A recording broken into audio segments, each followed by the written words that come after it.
Greetings, everyone. This is Rock and Roll Spot Connection with Wheelie Comic Roundup.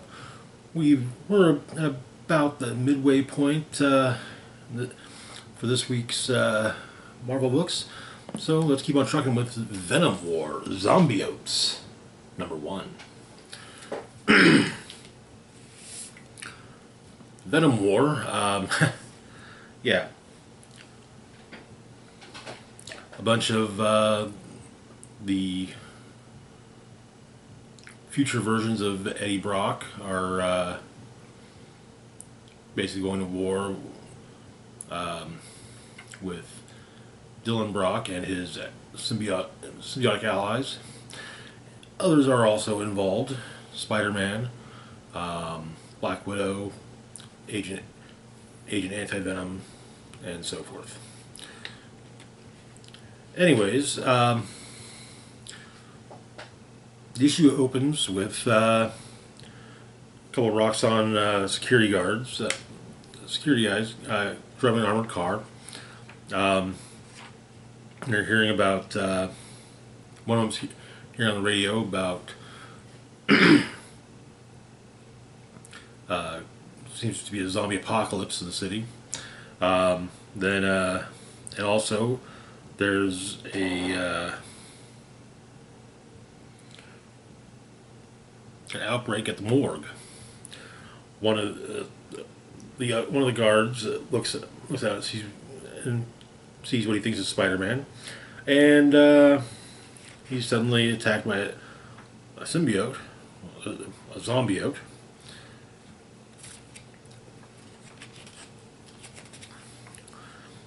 Cut to She-Hulk and Hellcat doing what they can to stem the tide of zombiotes. Hellcat's gotten kind of cold lately, or is acting kind of cold, I should say.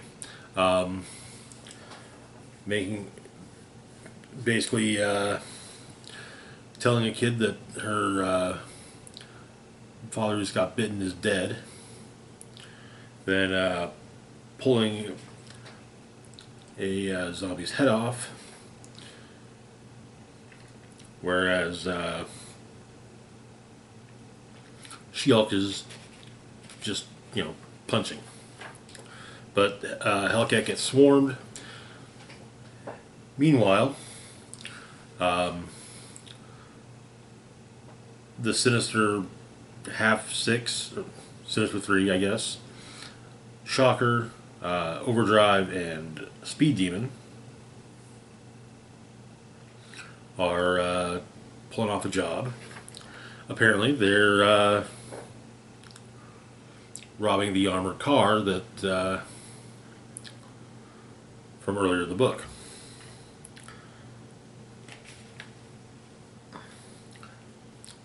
And one of the security guards are pretty well turned, but one of them grabs and takes a bite out of Speed Demon, and he becomes a zombiote, a super fast zombiote.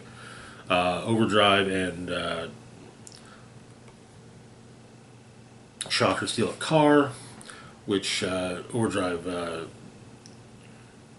supercharges until they get hit by She-Hulk, and are faced with a horde of zombies led by zombiote Hellcat and zombiote Speed Demon. And that is where the issue ends. Okay, this is going to be fun. So, hopefully, I'm presuming that somehow at least Hellcat and Speed Demon will be gotten back to normal. If nothing else, I'm presuming that Speed Demon will get back to normal thanks to his super speed. Anyways, moving on to our next book, we've got Venomverse Reborn, #3. So we've of course got an additional bit of five questions.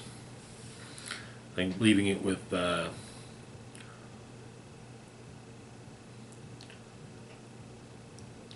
reader with 2 questions to go.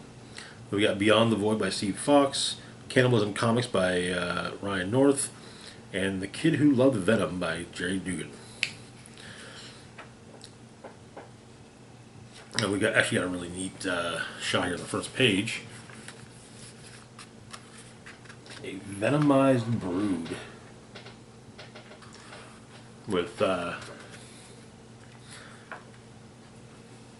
Eddie bothering the question that who's the deadliest venom on which, and thus begins Beyond the Void. On Earth 71490, this is Webweaver's Earth. He's been looking into the deaths of some scientists, Miles Warren and Spencer Smythe. Both were killed by symbiotes. But the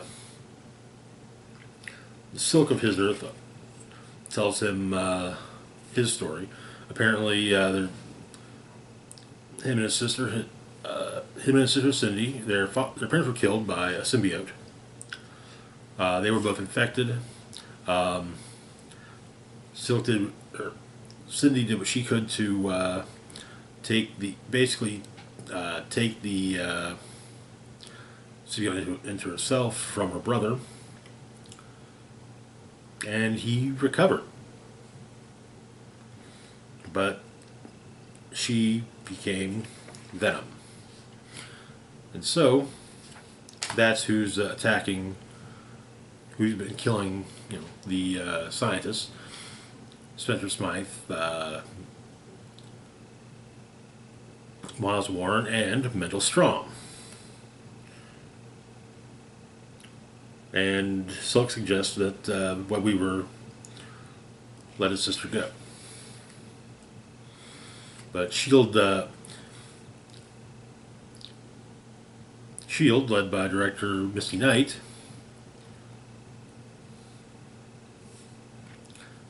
attacks Venom and is stopped from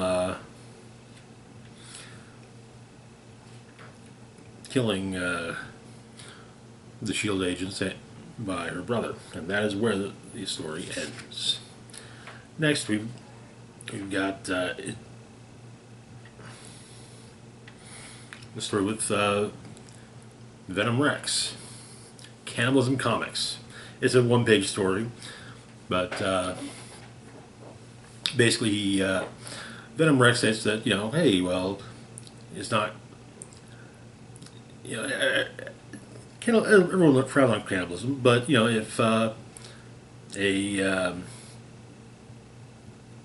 got a symbiote, well, that's different, and tries to invite various other dinosaurs over for dinner, but they all know his cannibalism jokes, so yeah, double entendres. Which leads us to The Kid Who Loved Venom.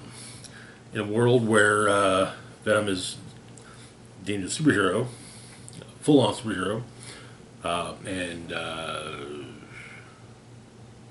J. Janet Jameson is a supporter.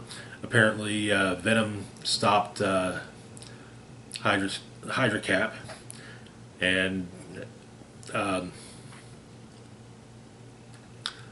Jameson has heard about a story where a kid that was a big fan of Venom, so Eddie goes to see the kid, and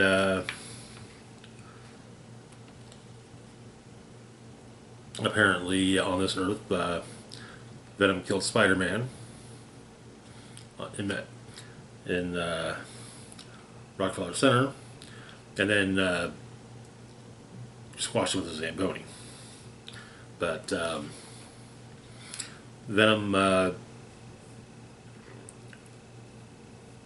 gives the kid a slight bit of symbiote, and ends up taking the whole.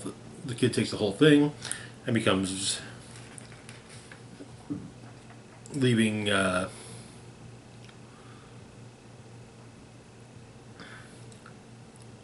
Eddie in the hospital, while the new Venom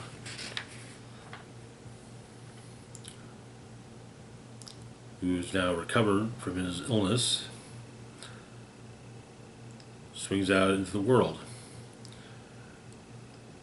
And so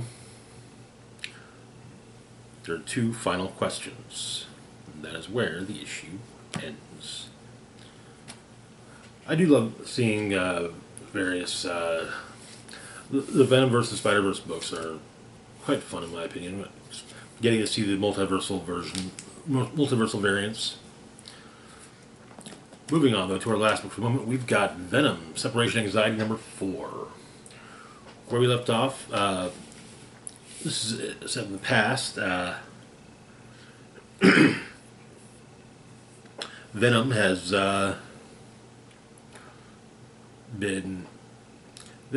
had some run-ins with the Purple Man, who's taken part of his symbiote, and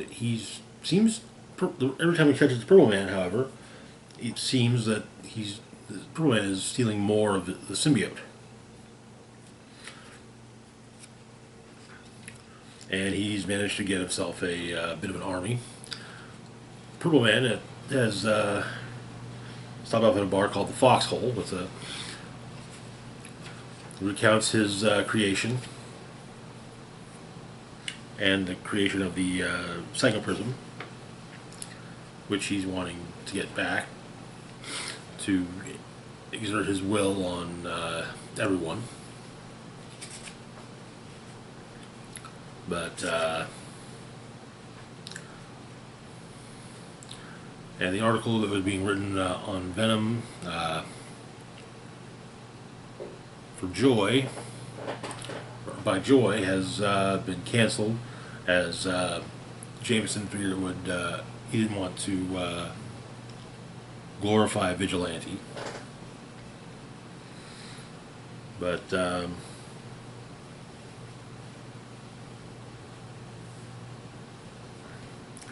Venom's also trying to get some information, and well, Purple Man goes after Psychoprism, and him and Venom clash once again.